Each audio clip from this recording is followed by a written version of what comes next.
दुनिया के हर इंसान की जिंदगी में कोई ना कोई परेशानी होती है, लेकिन कोई समस्या इतनी बड़ी नहीं होती जिसका समाधान ना हो। हर बड़ी समस्या का समाधान होता है।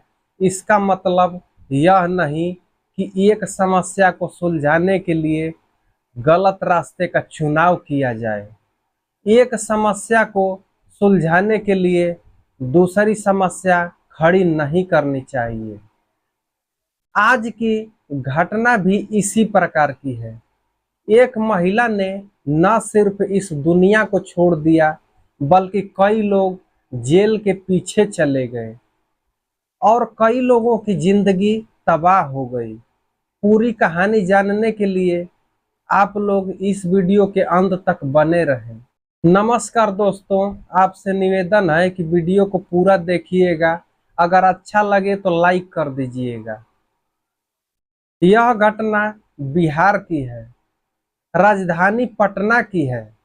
पटना के एक थाना परसा बाजार में 24 अप्रैल की सुबह एक व्यक्ति जिसकी उम्र लगभग 80 साल है पहुंचते हैं। उनका नाम राकेश चौधरी है। राकेश चौधरी बताते हैं कि उनकी बेटी पिछले 5-6 दिनों से गायब है। वे उसे जगह जगह तलाश चुके हैं, लेकिन वह मिली नहीं। राकेश चौधरी बताते हैं कि उनकी बेटी 18 अप्रैल को घर से यह कहकर निकली थी कि वह अपनी बेटी पूनम और दामाद रंजीत से मिलने जा रही है, लेकिन कई दिनों तक कोई खबर नहीं मिली और फोन भी स्विच ऑफ हो गया। तब वे अपनी बेटी गीतांजलि से मिलने के लिए पूनम के घर गए, लेकिन वहां भी ताला लगा मिला। राकेश ने हर संभव कोशिश की, लेकिन उनकी बेटी का कोई सुराग नहीं मिला। पुलिस ने गीतांजलि की गुमशुदगी की रिपोर्ट दर्ज करा ली और उसे ढूंढने का प्रयास किया। गीतांजलि की कॉल डिटेल निकाली गई, जिसमें एक नंबर अरमान मियां का आया, जो जमस गांव का रहने वाला है। अरमान मियां ने जब पूछताछ की तो उसने कबूल किया कि उसकी गीतांजलि से बात हुई थी, लेकिन अचानक उसका मोबाइल स्विच ऑफ हो गया और उसके बाद उसे भी कुछ पता नहीं चला। पुलिस को अरमान मियां की बातों पर संदेह हुआ और उसे जेल भेज दिया गया। इसके बाद पुलिस ने गीतांजलि के बेटी पूनम और दामाद रंजीत का कॉल डिटेल निकाला। पूनम के नंबर में कोई खास जानकारी नहीं मिली, लेकिन रंजीत के नंबर में एक राजेश नामक व्यक्ति का नाम सामने आया, जिससे रंजीत ने आखिरी बार बात की थी। पुलिस अब राजेश चौधरी की तलाश में जुटी ताकि गीतांजलि का पता लगाया जा सके। राजेश चौधरी, जिसकी उम्र लगभग 26 साल है, खाज कला का रहने वाला है। पुलिस को राजेश चौधरी के बारे में सूचना मिलती है और वे पहले उसे पकड़कर थाने ले जाती है। पूछताछ के दौरान पहले तो राजेश इधर इधर की बातें करता है, लेकिन अंततः पूनम और रंजीत का पता बता देता है। पूनम और रंजीत कुसुमपुरम की एक कॉलोनी में छिपे हुए हैं। पुलिस वहां जाकर उन्हें गिरफ्तार करती है। पूछताछ में बिना किसी जोर जबरदस्ती के पूनम और रंजीत अपने गुनाह कबूल कर लेते हैं। रंजीत बताता है कि उनकी सास गीतांजलि अब इस दुनिया में नहीं है। कहानी कुछ साल पहले शुरू होती है, जब गीतांजलि की शादी तय होती है। गीतांजलि बेहद खूबसूरत है और उसके पिता उसके लिए उमेश नामक लड़के को ढूंढते हैं, जो सरकारी नौकरी में है। गीतांजलि की शादी उमेश से हो जाती है और वह ससुराल में ढेर सारे सपने सजाकर आती है, लेकिन जब वह अपने पति उमेश को देखती है तो उसके सारे सपने बिखर जाते हैं। उमेश एक पैर से विकलांग है और लंगड़ा है। यह सच्चाई देखकर गीतांजलि के होश उड़ जाते हैं। आगे की कहानी में यह पता चलता है कि गीतांजलि के ससुराल वाले कुछ ऐसे हालात बनते हैं जिससे पूनम और रंजीत को अपने गुनाह कबूल करने पड़ते हैं कि उन्होंने गीतांजलि को मार डाला। कहानी को एक नया मोड़ देता है जब गीतांजलि अपने पति उमेश को देखती है तो अपनी किस्मत को कोसने लगती है। बावजूद इसके वह समाज और लोक लाज के डर से रिश्ते को निभाने की कोशिश करती है। धीरे धीरे समय गुजरता है और वह 3 बच्चों की मां बन जाती है। 2 बेटियां और 1 बेटा। सब कुछ अच्छा चल रहा होता है। इसी बीच उमेश का एक दोस्त अरमान मियां अक्सर उनके घर आने जाने लगता है।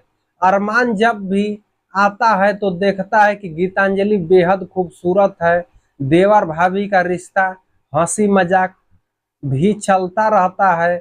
इसी हंसी मजाक के बीच कब दोनों एक दूसरे के करीब आ गए उन्हें भी पता नहीं चला। गीतांजलि अपने सपने में उमेश को जिस तरह पति का चाह थी वैसे सारी चीजें उसे अरमान में मिलती है। वह अरमान से धीरे धीरे बातचीत करने लगती है और दोनों के बीच एक नजदीकी संबंध विकसित हो जाता है।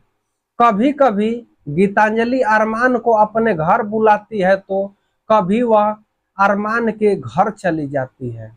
समय बीतता जाता है और उनका संबंध और भी गहरा हो जाता है। एक दिन उमेश को इस बात की जानकारी हो जाती है। वह अपनी पत्नी गीतांजलि को समझाने की कोशिश करता है लेकिन इससे स्थिति और भी जटिल हो जाती है। यह कहानी एक ऐसे व्यक्ति की है जो अपने दोस्त और पत्नी के बीच के संबंध को लेकर परेशान है। अरमान और उमेश दोस्त हैं। उमेश की पत्नी गीतांजलि एक बुरी आदत से ग्रस्त है जो छोड़ने का नाम नहीं ले रही है। उमेश अपनी ड्यूटी कुसुमपुरम कॉलोनी में करता है और गीतांजलि के रवैये परेशान रहता है। एक दिन उमेश अपनी बेटी पूनम और दामाद रंजीत के सामने इस समस्या को रखता है। रंजीत सुझाव देता है कि गीतांजलि को इस दुनिया से हटा दिया जाए। उमेश पहले तो तैयार नहीं होता है लेकिन कोई और रास्ता नहीं सूझने पर वह मान जाता है और दोनों योजना बनाते हैं। 18 अप्रैल को रंजीत और पूनम गीतांजलि को खाने पर बुलाते हैं और उसके खाने में नींद की गोलियां मिला देते हैं। गीतांजलि खाकर सो जाती है। इसके बाद रंजीत अपने दोस्त राकेश चौधरी को बुलाता है। राकेश पहले तो तैयार नहीं होता है लेकिन पैसे के लालच में आकर वह भी शामिल हो जाता है। जब गीतांजलि अचानक जाग जाती है उसे शक हो जाता है कि उसके साथ कुछ गलत हो रहा है और वह अरमान मियां को फोन करती है। तभी रंजीत और राकेश आ जाते हैं। उसका मोबाइल छीनकर तोड़ देते हैं और फिर उसका गला दबाकर हत्या कर देते हैं। इसके बाद वे गीतांजलि के 15 से 20 टुकड़े करके एक नाले में फेंक देते हैं और अपने घर में ताला लगाकर ससुर के पास चले जाते हैं। गीतांजलि का मामला सभी को यही लगता है कि वह अपनी बेटी से मिलने गई थी और फिर कहीं गायब हो गई। लेकिन जब एक दामाद अपनी सास को मारने का आरोप लगाता है तो सभी लोग चौंक जाते हैं। रंजीत, गीतांजलि के पति उमेश, राजेश और पूनम को गिरफ्तार कर लिया जाता है और जेल के सलाखों के पीछे डाल दिया जाता है। इस बीच अरमान को रिहा कर दिया जाता है क्योंकि इस घटना में उसका कोई हाथ नहीं था। हालांकि इस पूरे घटनाक्रम की शुरुआत अरमान मियां के कारण हुई थी लेकिन उसे छोड़ दिया जाता है। नतीजन कई लोग जेल के सलाखों के पीछे चले जाते हैं और एक औरत गीतांजलि इस दुनिया को छोड़कर चली जाती है। इस घटना को सुनाने का मेरा उद्देश्य यह नहीं है कि किसी की भावनाओं को ठेस पहुंचाया जाए, किसी का आहत किया जाए, बल्कि इसलिए कि लोगों को जागरूक किया जाए। इस घटना को सुनने के बाद आप लोग ऐसी गलती ना करें और अपना ख्याल रखें, अपने परिवार का ध्यान रखें। दोस्तों, मिलते हैं किसी और वीडियो में, तब तक के लिए धन्यवाद।